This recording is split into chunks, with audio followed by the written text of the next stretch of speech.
মুহতারাম, কবরের আযাব ভীষণ ভয়ঙ্কর। আল্লাহ নবী সাল্লাল্লাহু আলাইহি ওয়াসাল্লাম হাদিসে বিস্তারিত কবরের আযাবের বর্ণনা দিয়েছেন।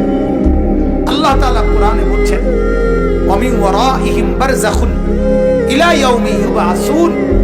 আল্লাহ তাআলা বললেন যে তোমরা মৃত্যুর পরে কিয়ামতের মাঠে পুনরায় উঠানো পর্যন্ত মাঝের এই টাইম বারযাখ অর্থাৎ কবরের এই জিন্দেগিতে অবস্থান করবে। এই আয়াত দ্বারা কবরের জীবনের সুবুত স্পষ্ট কোরআনে পাওয়া যায়।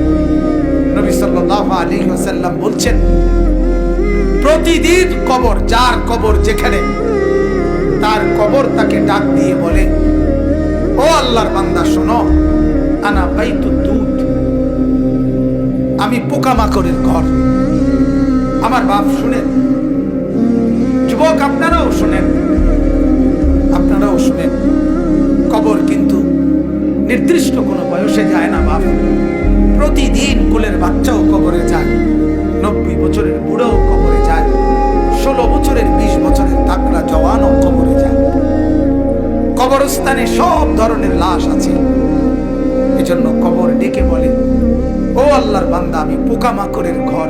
সেই ব্যক্তি যে একটা মশারি ছাড়া, একটা সামান্য মশার কামড় সহ্য করতে পারো না, একটা মশা কানের কাছ দিয়ে গেলে তোমার ঘুম ভেঙে যায়, মশারি টাঙ্গাও, কয়েল জ্বালাও, অ্যারোসল লাগাও, এত কিছু করে তুমি মশার একটা আওয়াজ থেকে, কামড় থেকে বাঁচতে চাও। হায় আল্লাহর বান্দা, তো বছরের পর বছর, শত শত বছর কবরের মধ্যে এই পোকামাকড়ের ঘরে কেমনে থাকবে?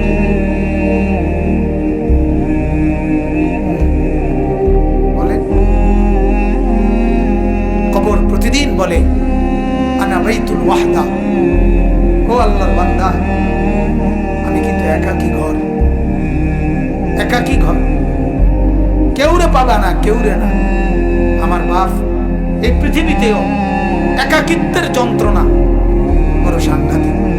আপনার ঘরে যদি লক্ষ কোটি টাকারও মাল সামানা থাকে, খাদ্য খাবার, ফল ফলাদি সব আছে, সব আছে, শুধু স্ত্রী নাই, মা নাই, বাপ নাই, ছেলে নাই, মেয়ে নাই, কেউ নাই, আপনি শুধু একা।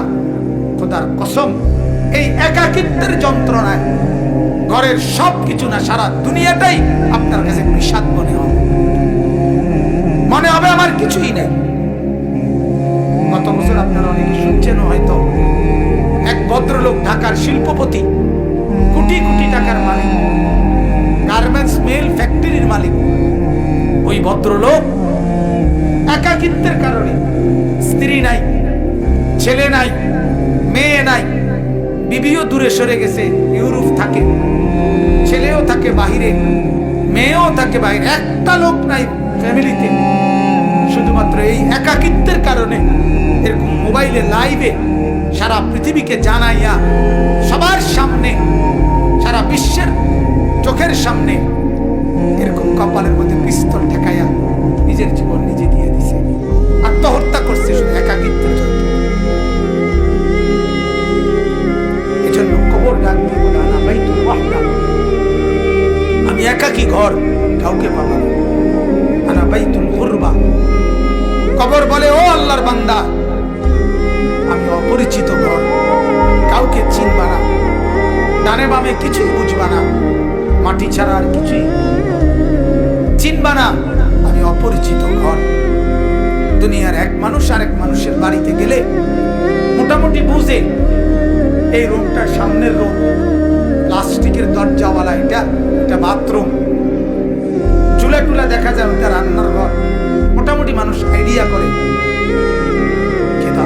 কবর বলে, দুনিয়ার কোনো ঘরের সাথে আমার এই ঘর মিলবে না বাপ, কোনো কিছুর সাথে এটা মিলাইতে পারবে না, অপরিচিত ঘর। আল্লাহ আমাকে মাফ করে দেন। এজন্য বাপ, অনুরোধ করছি, কবরের ফিকির করে, কবরের ফিকির করে। সাইয়্যিদুনা উসমান রাদিয়াল্লাহু তাআলা আনহু, হযরত উসমান নবীজির সাহাবী, উনি যখন কোন কবরের সামনে দাঁড়াইতেন, তিনি এই পরিমাণ ফাবাকা কাঁদতেন হাত্তা ইয়াবুল্লা লিহিয়াতাহু, কাঁদতে কাঁদতে তার দাড়ি পর্যন্ত ভিজে যেত। অন্যরা জিজ্ঞাসা করতেন, ও আমিরুল মুমিনিন, কবর দেখলে আপনি এমন করেন কেন? তখন তিনি বললেন, তুমি জানো না, এটাই তো আখিরাতের প্রথম মঞ্জিল। আউয়ালু মানজিলিন মিন মানাজিলিল আখিরাহ, আখিরাতের প্রথম ঘর, প্রথম স্টেশন।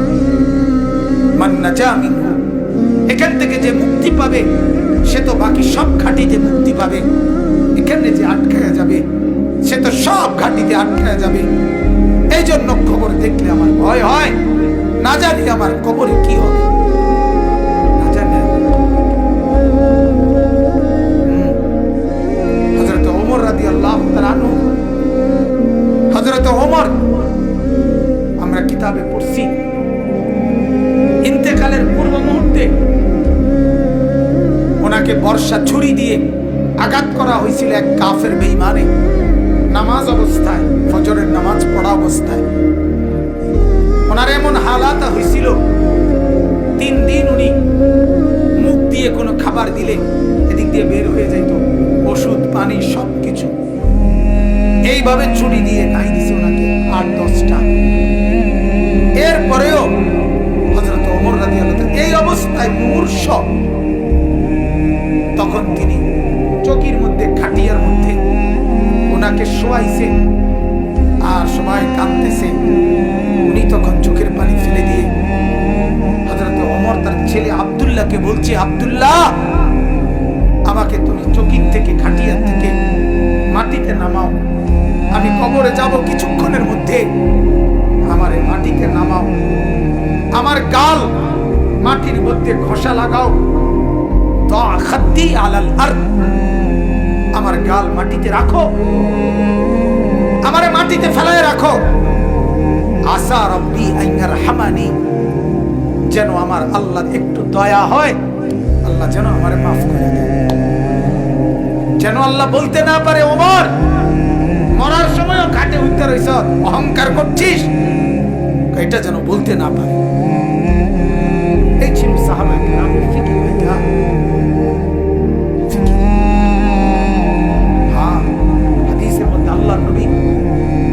সাল্লাল্লাহু আলাইহি ওয়াসাল্লাম বলছেন, কসম, হাদিস এটা, নবীজি বলেন, কোন নাফরমানের লাশ যখন কাঁধের মধ্যে করে কবরস্থানের দিকে নিয়ে যায়, এই পরিমাণ চিৎকার করে, এই পরিমাণ চিৎকার করে নাফরমান বলে, আল্লাহর দোহাই তোমাদের, আমার লাশ ওই কবরস্থানে নিও না, আমারে কবরে রাখো না। আল্লাহর নবী সাল্লাল্লাহু আলাইহি ওয়াসাল্লাম বলেন, মানুষ ব্যতীত আল্লাহর সব মাখলুক ওই চিৎকার শুনতে পায়। এই কবরে যাওয়ার আগে চিৎকার, লাশের চিৎকার।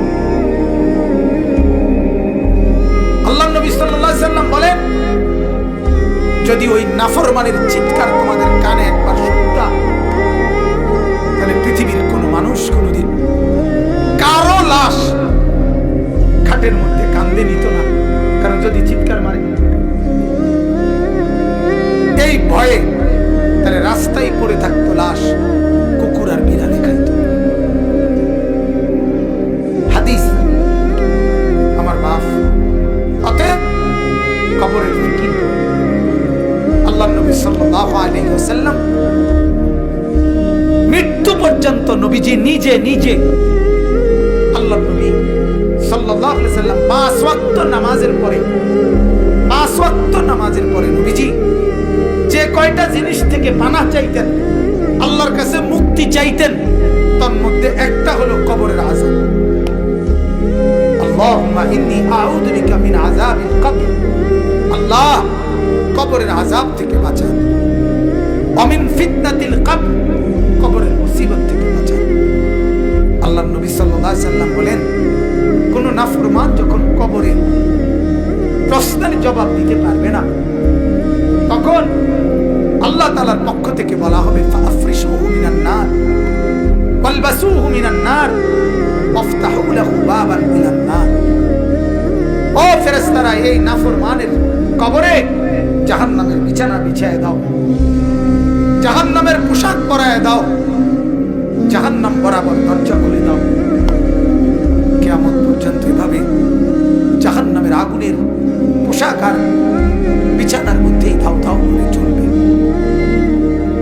আল্লাহ নবী সাল্লাল্লাহু আলাইহি সাল্লাম বলেন, নাফরমানের কবরে এমন একজন ফেরেশতাকে পাঠানো হবে, যেই ফেরেশতা আমা ওয়া আসাম, অন্ধ এবং বধির, চোখেও দেখে না, কানেও শুনে না, লোহার একটা মুগুর দিয়ে একটা বাড়ি মারবে, 7 তবক জমিনের নিচে নেমে যাবে, আবার উঠবে, আবার মারবে, আর ওই নাফরমান কবরে চিৎকার করবে, ভীষণ কান্নাকাটি করবে। কিন্তু ওই ফেরেশতা তো চোখেও দেখে না, কানেও শোনে না, তোমার চিল্লানি শুনবে। আল্লাহ আমাকে মাফ করে দেন। এজন্য রাত গভীরে আপনাদেরকে বললাম, ভাই আমাকেও বললাম, উসিকুম ওয়া ইয়া, আপনাদেরকেও নসিহত করছি, আমাকেও প্রত্যেকে কবরের প্রস্তুতি নিন। আল্লাহ তাআলা বলছে, বান্দা কি হলো, বান্দা হলোটা কি? মাটির উপরে একটা ঘর, সেটারে কত যত্ন করে সাজাইলা, কত দামি টাইলস, কত খাট পালং সোফা, ফার্নিচার, ফ্রিজ, এসি, দরজা জানালা, কত সুন্দর করে মাটির উপরে ঘর সাজাইলা।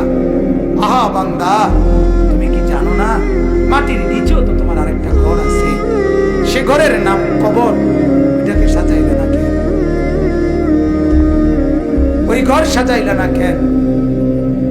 মাটির উপরের ঘর যদি সাজে খাট পালং আর সোফা দিয়ে, মাটির নিচের ঘর সাজে জিকির তাসবিহ তেলাওয়াত দিয়ে, আল্লাহ তাআলার গোলামি দিয়ে, সেজদা দিয়ে, নামাজ দিয়ে, হালাল ভক্ষণ করে কবরের ঘর সাজাইতে হয়। নেক আমলের পুঁজি নিয়ে যদি কবর সাজান, তো কবরটাকেই আল্লাহ তাআলা ফেরেশতাকে বলবে, ফাআফরিশুহু মিনাল জান্নাহ ওয়ালবাসুহু মিনাল জান্নাহ, আমার বান্দার কবরকে জান্নাতের বিছানা বিছায়া দাও, জান্নাতের পোশাক পরায়া দাও, জান্নাত বরাবর দরজা খুলে দাও, কবরটা চতুর্দিকে 70 হাত প্রশস্ত করে দাও। এরপরে এভাবে করার পরে নেককারের কাছে সুন্দর হাসানুল ওয়াজহ, সুন্দর চেহারার আকৃতির এক নওজোয়ান আসবে। তখন কবর ব্যক্তি বলবে, আমি তো আপনাকে চিনলাম না। তখন সে বলবে, আনা আমালুকা সালিহ, আমি তোমার সারা জিন্দেগীর নেক আমল। আজ প্রস্তুতি নাও, জান্নাতে তোমার বন্ধুদের সাথে, জান্নাতের মেহমানদের সাথে, তোমার আত্মীয়দের সাথে মিলিত হবে। এটার খুশখবরই আমি তোমাকে দিতে আসছি। হাদিসে আছে, আল্লাহর নবী বলে, তখন নেককার কবরবাসী বলবে আল্লাহর কাছে, ইয়া রাব্বি আকিমিস সাআ হাত্তা ইয়ারজিআ ইলা আহলি, আল্লাহ আরে জলদি কিয়ামত শুরু করে দেন, আমি আমার পরিবারের কাছে ফিরে যেতে চাই। মানে জান্নাতে যেতে চাই, জান্নাতে যেতে চাই। জন্য কবরকে ভয় করেন। আপনি আমি প্রতিদিন দেখতেছি, প্রতিদিন মানুষ কবরে যায় কিনা বাস, ওরা কেউ মরতে চায় নাই, কিন্তু মৃত্যু তাদের কাউকে রাখে না। কেউ মরতে চায় না, কেউ না। একেবারে 120 বছরের বুড়ো মানুষটাকেও, 120 বছরের বুড়ো মিয়া, তারেও মানুষ ডাক্তার দেখায়, তারেও হসপিটালে ভর্তি করায়, তারেও তো চেষ্টা করে আমার 120 বছরের দাদা যেন না মরে, আমার 120 বছরের বাপ যেন না মরে। তিনিও মরতে চান না, কিন্তু কবরে ডাক দিয়ে বলে, আমি কাউকে থাকতে দিই না। দুনিয়া বলে, মাটি বলে, আরে বন্ধু মরতে তো কেউই চায় নাই, আমি তো কাউকে থাকতে দেই নাই। ফেরাউন তো মরতে চায় নাই, নমরুদ তো মরতে চায় নাই, সাদ্দাদ আর কারুন তো মরতে চায় নাই, মৃত্যু তো তাকে ছাড়েনি। ছাড়ছে কিনা? নওজোয়ান, কি রঙের গুড্ডি উড়াইতেছ বাপ? কি রঙের ঘুড়ি উড়াচ্ছ?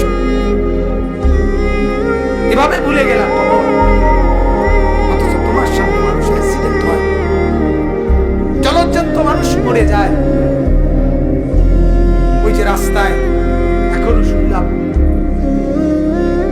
হ্যাঁ, ছোট্ট বাচ্চা সহ এই তো আমাদের চান্দিনা রাস্তা। আমার মাদ্রাসার হাফেজ সাহেব, আমার মাদ্রাসার উস্তাদ এখনো আছে, হাফেজ মামুন। তার বাবা, তার মা,